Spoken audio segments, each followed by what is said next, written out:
Welcome to another edition of Islanders Insider, as we come to you from the locker room once again today here on the campus of Texas A&M University Corpus Christi. We're going to talk some Islanders women's basketball with head coach Royce Chadwick, and we're also going to talk some Islanders baseball with head coach Scott Malone coming off a big weekend. We also have a special feature coming up as well on Islanders golf for hosting their big home tournament this week. Right now, let's talk some women's hoops with the head coach, Coach Royce Chadwick. How you doing? I'm good, Stephen. How are you? Doing really well. Well, 1-1 on the road this past week, falling at Abilene Christian, but bouncing back at Incarnate Word. Currently, you're tied for fourth in the Southern Conference standings with 3 games remaining in the regular season. A lot can happen based upon the standings in these final 3 games, can't they? Well, it's the fun time of year because every game counts, every possession has a little bit more importance attached to it. Everybody's playing a little bit harder. You know your opponent very well because you've got 23 games that they've played to look at, so you know every player's tendencies. They know yours. If you're a good driver, then they're going to take that away. If you're a good three-point shooter, you're not going to get that three-point shot very easily. So it comes down to players making plays, and we have our entire season, in the balance right here, so we got to be ready to play.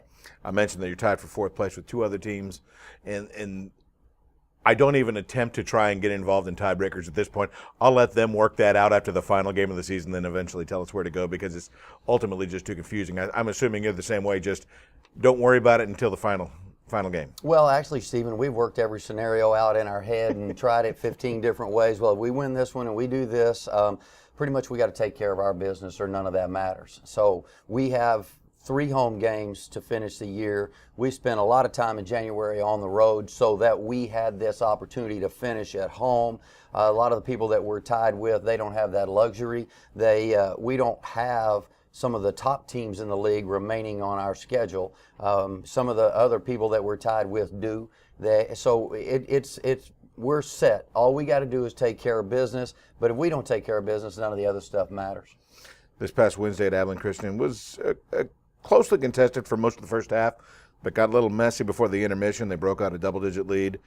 The second half just kind of got more turbulent as things went along. Was it one of those nights where we just got cold from the floor, or did we just kind of lose focus in all kind of different aspects? Well, we did a little bit of everything. When you're in a situation like that where you need some leadership, we couldn't find it. We don't have a senior-laden team that when things aren't going well can pull us together and say, come on. We missed 10 layups in that game, and if you make those layups, it's a little bit different psyche that you carry to the other end of the floor to play defense. We allowed Abilene Christian to do what they like to do. We gave them wide open threes, and if you give a team like them wide open threes, you're going to lose a basketball game. So we didn't execute our game plan. We didn't play with a toughness that you hope that a veteran team plays with, and hopefully that was our wake-up call that, here's what, if you do these things, this is going to be the result. And if we play like that against Sam on Saturday, that will be the result. We have to play with a much tougher mindset, but we brought that to Incarnate Word the next game. Well, in the Abilene Christian game, real quick, nobody knows their team like a head coach knows their team. But when you're prepping for a game, are there any telltale signals that tell you this might be a rough one coming up? Or conversely, when you're going to put out a special performance? Well, we're not a very mature basketball team. Okay. We don't have a lot of juniors on this team that have been in our program for 3 years. We have one, Ashante Plummer. We have a couple of juniors, but they're all transfers, and they don't really have, they haven't been to Abilene. We got one junior that's been out there. So you get on that bus and you ride, halfway across the world, and you arrive at the dark side of the moon, and you got to play a basketball game. And I think it affects your team. I think it affects us mentally because we're just not. We're not showing the toughness that it takes to win games like that. Now, once we get to the point where our program is established and we've had people in our program 3 and 4 years and they've made that trip, they'll be a little bit more prepared to fight through the adversity. But we didn't do it this time, and hopefully we learned a lesson. Well, hopefully so. It was a good one on the weekend, though, as you picked up the season sweep of the Cardinals at the University of Incarnate Word. Your squad controlled the lane. You cut back turnovers. Was that your primary concern for the game? Absolutely. They're just, on those 2-game swings, Abilene Christian is going to do nothing but shoot threes. Incarnate Word's going to do nothing but drive. So we had to make sure that we changed our mindset. And, you know, when you go to Abilene, you get home at, 5 in the morning, so you can't practice the next day. So we had basically tried to put in 2 game plans that week. And boy, it's difficult to do when one of them is stop the 3, the other one is stop the drive. And we were unable to make that change. But against Incarnate Word, I thought we did a really good job of stopping the drive. We played team defense, and we were able to get our inside game going. And when we get Olivia Foudy going on the block, I think that's the first game she's played this year without a foul. And so, she played smart defense, and when she stays on the court, we're a much better team. In the game against the Cardinals, you won the game, but Shea Weaver finished with only 4 points. Do you believe, that teams are making her the number one priority to take her out of the game, and how does she cope with that kind of defensive attention? Well, she had, I think, 3 or 4 assists for the night. And they're taking her away. I think, she's top of the list when you think about what the other team, what is Sam Houston thinking they have to stop on Saturday. You got to stop Shea Weaver because she's capable of getting 25. So the Incarnate Word did a very good job of taking her away, but it opened up some other people, and to Shea's credit, she was able to find them and get the assist, and it helped us win the basketball game. Well, over the last couple of games, the entire team seemed to struggle a bit from the three-point line, having some issues there. Long-range shooting has been an important component for this team as the season has gone on. If they're having their difficulties, at some point, do you just abandon the 3? Do you just become more selective, or and just take the open looks that are given to you? Well, I think it's the confidence level of your players. If you feel like, as a coach, that Shea Weaver can make that 3, then you continue to encourage her to shoot it. I've had old coaches tell me, you never talk to a 3-point shooter. If they miss 4 in a row, you just take them out of the game and tell them, oh, your defense has got to get better. Then you put them back in the game and hope that they get going again. Because if you start talking to them about the 3, then it gets in their mind. We are going to get in the gym this week. It is a great week because we have a whole week to prepare for Sam. This is the first time that we've had a full week to prepare for somebody in a long, long time. Yeah, that's exactly what I was going to ask you about, how at this stage, how welcome this break is, this non-Thursday game, the fact that everybody's at home, everybody's sleeping in their own bed, everybody's on regular class schedule.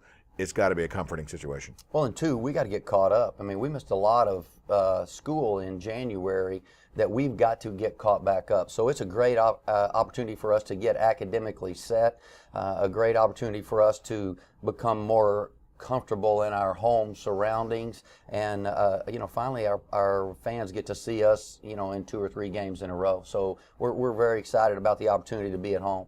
Well, Sam Houston State is a squad you knocked off back in early February. You jumped on them early, 5 3-pointers in the first half, and was able to maintain the margin throughout the game. Good defense, plain and simple. You held them to 32% shooting from the floor. Do you expect to see anything different from them this time around? Well, they did not guard Kamisha Davis. They were in a zone really leaning toward Shea's side, and Kamisha hit a couple of 3s. So I anticipate that they will come out and be a little bit more aggressive on both sides of that zone. They shoot lots of free throws. They didn't get to the free throw line, so I anticipate that they will be ducking their head and bringing it. We'll have to take some charges. We'll have to get our body in position. So it's going to be a situation we got to sell out and play good D. So I think they'll be exceptionally aggressive.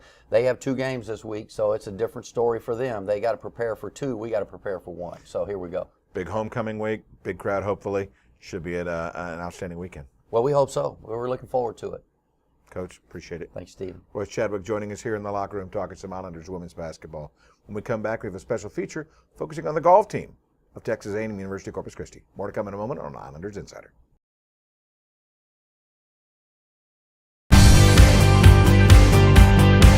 The Southland Conference is 4,200 student athletes from 13 member institutions, competing in 17 NCAA Division I sports.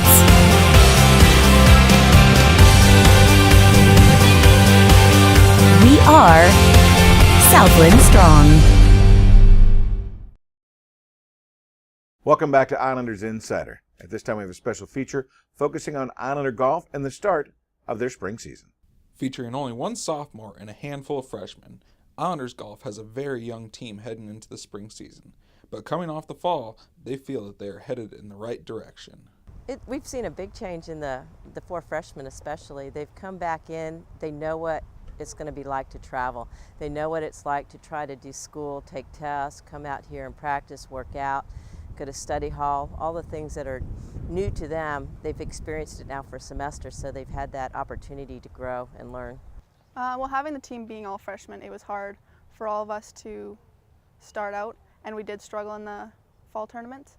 But I feel like coming into this semester, we're all a little more prepared with how we know that the tournaments are going to go, and our swings are looking a lot better than they were last semester. So the team dynamics gotten better. We figured out each other a little bit.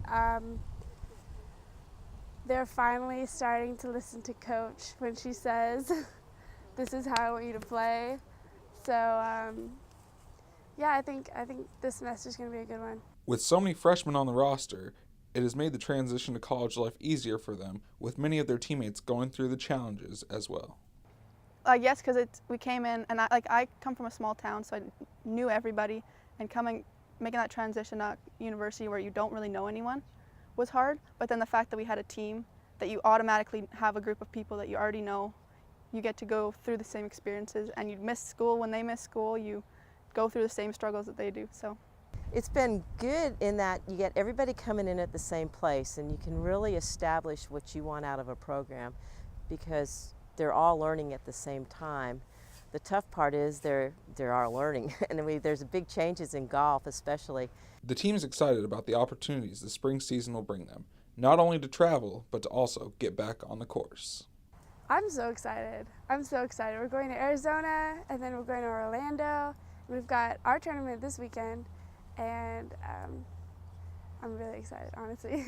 I didn't play as good as I thought I was going to last semester, so I'm definitely happy and excited to play because my swing is looking way better. I think so, yeah. We've all improved tremendously over this fall season, so we're all looking forward to playing better this semester. For Islanders Insider, I'm Teddy Medina. We'll be right back. Whether you're on the road or at home, GoIslanders.com is your source for Texas A&M Corpus Christi athletics. From live stats to live video to all the latest news, GoIslanders.com has everything to keep you up to date on all the latest on your favorite Islanders team. Check out Islanders schedules and statistics and learn more about the student athletes at the Island University. Get tickets, Islanders game day gear, and more by clicking your way to GoIslanders.com today. Go Islanders! Welcome back to Islanders Insider. At this time, we're going to talk some Islanders baseball with the head coach of the program, Scott Malone. Coach, how are you? Hey, Stephen. Great to be here again. Good to see you. First off, congratulations. Strong start to the season, 5-2. Best start since the 2011-2012 season, where you went 5-1. Now, the first series saw you at home at Chapman Field, which is always nice to start your year at home, against St. Peter's. Saw a lot of power from the bats, 5 triples on the weekend. The pitching was effective, but they were still getting their legs underneath them. Fairly accurate. What was your assessment? No, I think that's fair, and I think probably the strength so far has just been the balance, which may be a little bit cliche, but we've really shown some life on the mound. We've shown that we can go out and have some really quality starts. Those guys have done a great job.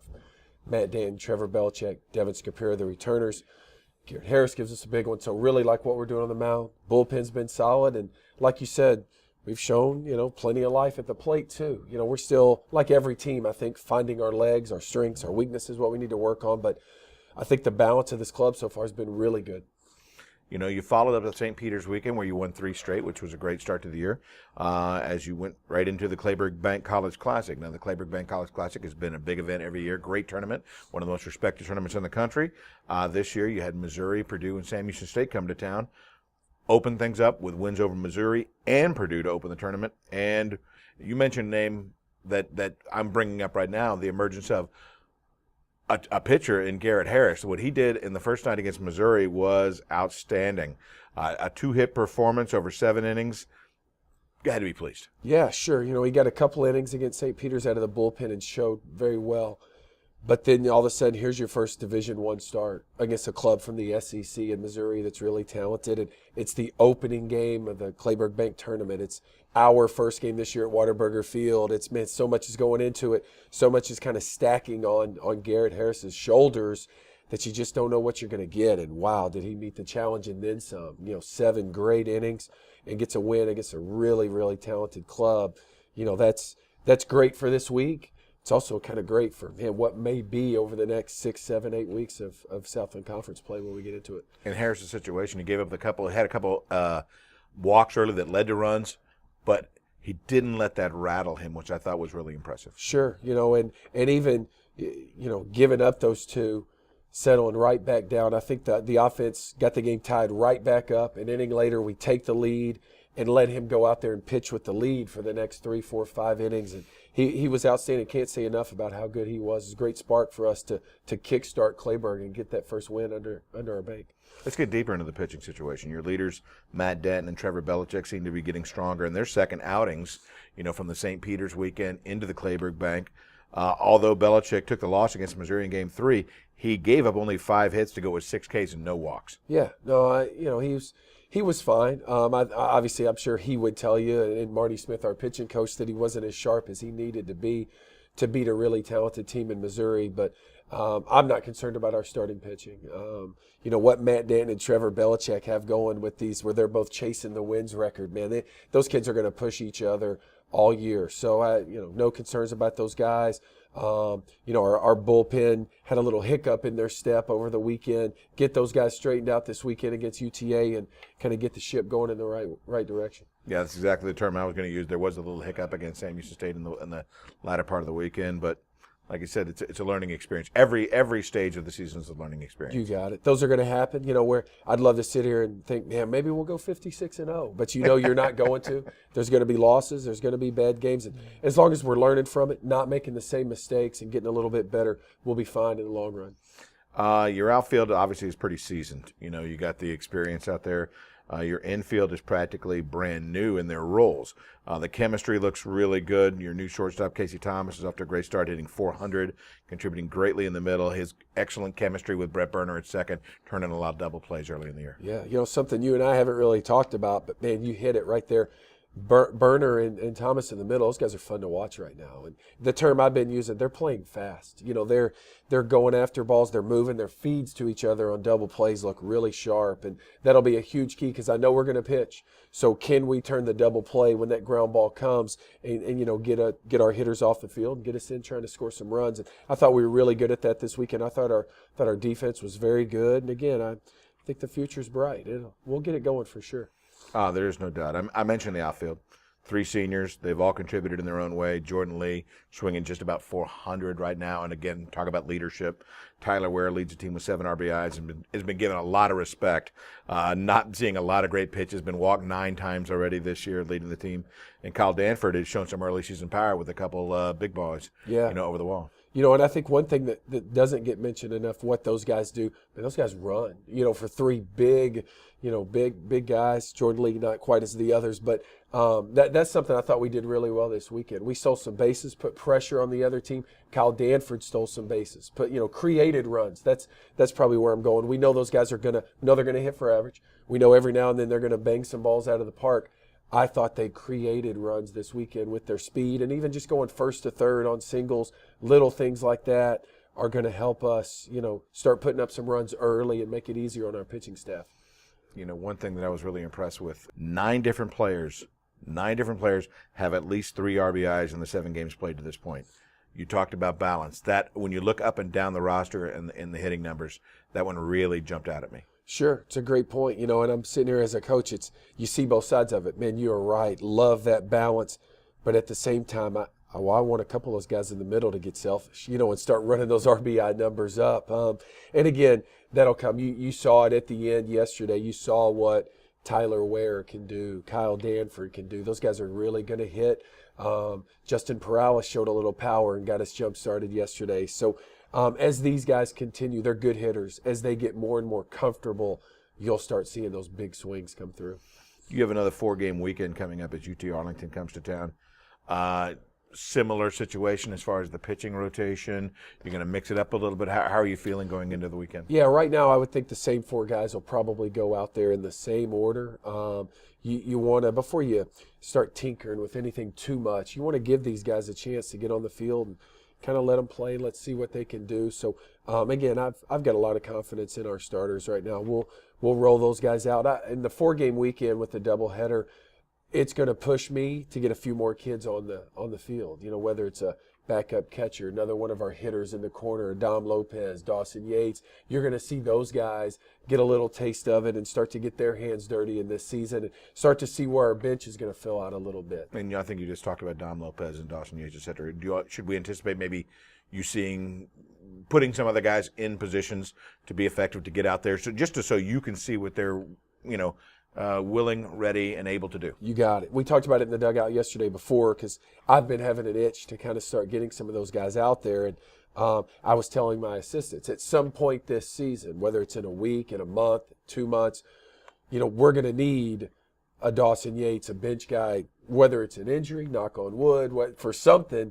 Those guys, it's baseball. Those guys are going to be in huge spots and big at bats or playing defense. So I'm a big proponent of getting them on the field early. So we're going to get those guys out there. We're going to see everybody play over the weekend and hopefully keep this thing going in the right direction. Well, you're playing an exciting brand of baseball. People should come out and check it out this weekend. 4 games at Chapman Field against UT Arlington, starting with a doubleheader on Friday.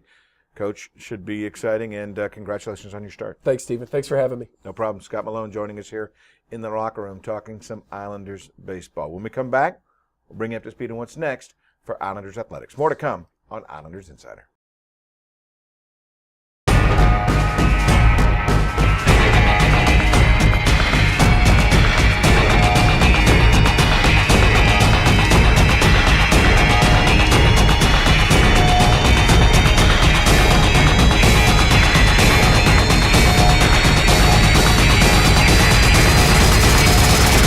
The Countdown to Katy, March 11th through 15th at the Merrill Center. Go to Ticketmaster.com or Southland School ticket offices. Once again, welcome back to Islanders Insider. At this point of the show, we want to bring you up to speed on what's next for Islanders Athletics. On Saturday, February 28th, it's homecoming for Texas A&M University Corpus Christi, and they'll have a doubleheader at the American Bank Center, where the Islander women's team taking on Sam Houston State at noon, and the men's team taking on Sam Houston State at 7 o'clock. That game will be televised right here on Root Sports Southwest. Thursday, March 5th, doubleheader action as Islander basketball takes on Houston Baptist starting at 5 p.m. at the American Bank Center. Then on Saturday, March 7th, it's another doubleheader as Abilene Christian comes to town for Senior Day for A&M Corpus Christi. 1 o'clock start time, once again at the American Bank Center. And then finally, Wednesday, March 11th through Sunday, March 15th is the Southland Conference Basketball Tournament at the Merrill Center in Katy, Texas. Islander baseball will start a 4-game set with UT Arlington on Friday, February 27th through Sunday, March 1st at Chapman Field. Then on Tuesday, March 3rd, it'll be UTSA coming to town for a 6:30 start time at Chapman Field for a solo contest. Islander tennis will be back at the Thomas J. Henry Tennis Center on Tuesday, March 3rd, as both the men and women's team will take on Prairie View A&M. Start time, 3 p.m. Islander women's tennis will head on the road the next day on Wednesday the 4th to the University of Houston for a 2 o'clock start time. And then the Islander men's team will be hosting the HEB Tournament of Champions on Friday, March 6th and Saturday, March 7th.